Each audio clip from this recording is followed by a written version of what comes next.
maalin buu nabigeenu alayhi salaatu wasalaam miskiidku soo galay wuxuu arkay nin reer baadiye ah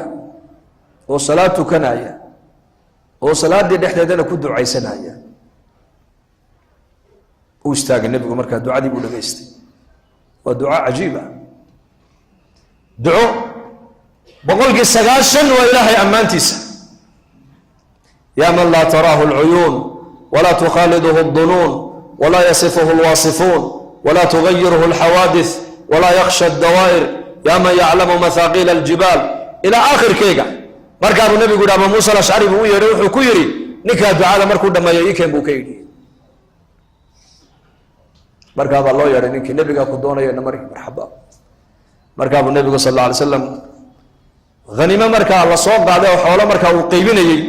ayuu kiish lacaga intuu ka soo dhex qaaday buu nabigu ninkii gacanta kaga riday nin baahan oo faqiir oo reer baadiye ah oo kuus lacag loo dhibay ka warrama saasuu u qallibay uu farxay markaabuu nabigu ku yidhi lacagta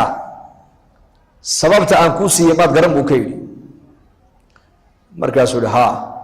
maxaad u malay inaan kuu siiyey dee tolnimaad ii siisay buu yidhi markaabuu nabigu ku yidhi waa runta raximkuna xaq way leeyihiin in wax laysku siiye laakiin lacagtan ujeeddadaan kuu siiyey waxa weeyaan bixusni hanaa'ika cala allah sidaad haddeertood ilaahay aad u ammaanaysay ayaa ku farxay buu rasuulku yidhi taa darteed baana kuu siiyey buu yidhi sidaad ilaahay u baryaysay sidaad ilaahay u ammaanaysay waayo maqsuudka nebiyada adduunyada loo keenay baa ahaa inay bini aadanka ilaahay ku xidhaan markuu arkay nebigu shaqadiisii oo socota uu ku farxay nebigu calayhi salaatu wasalaam dadna uu siiyey tacalluqa ilaahay dadku ay leeyihiin baa nebiga agtiisa ku weyne lacagtu agtiisa kuma weyno xataa si fii siirati cumar waxaa ku taalla hanimadii ayuu maalin maalmaha ka mid a cumar dul fadhiistay markaasuu u qaybinaya saxaabada markaasuu arkay nin yaroo gacan go-an markaasuu yidhi gacantan maxaa kaa gooya buuhi wuxuu hi qaswadii halkaas ahay ayaa dhaawacan la ii geystay buuhi ku dhaawacmay markaasuu lacagtii buu cumar soo qaaday kun buu siiyey kun kale ugu daray haddana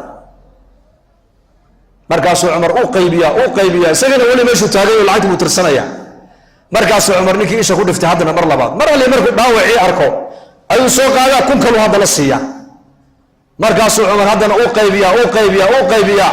markaabuu haddana isha ku dhiftay halka yarka gacanta dhaawacu kaga dhacay markaabuu kun kala qaado uu tiriyaa uu siiya mar dambe cumar markaa uu waaya ki yaraa markaasaa lagu yidhi cumar baa war ninkii meesha joogay meye waxaa la yidhi xoolaha aad siisay badnideeda ayuu la dawakhay uu ka socday meeshii wallaahi baan ku dhaartay buri cumar binu khadaab hadduu ninkaa halkaas sii joogi lahaa oo ishaydu mar walba naburkaa diinta ilaahay loogu dhaawacay ishaydu ku dhici lahayd xoolaha halkaa ayaa la isagaa ku dhammayn lahaa buuri manin ilaahay dartii u cawirmay oo diinta dadaalkeyga iyo koryeelkeyga iyo difaaceega loo dhaawacay baan adduunyo ka haysan buuri anigu may wallahi waan ku bixin lahaa buuri wax meesha yaallo dhanba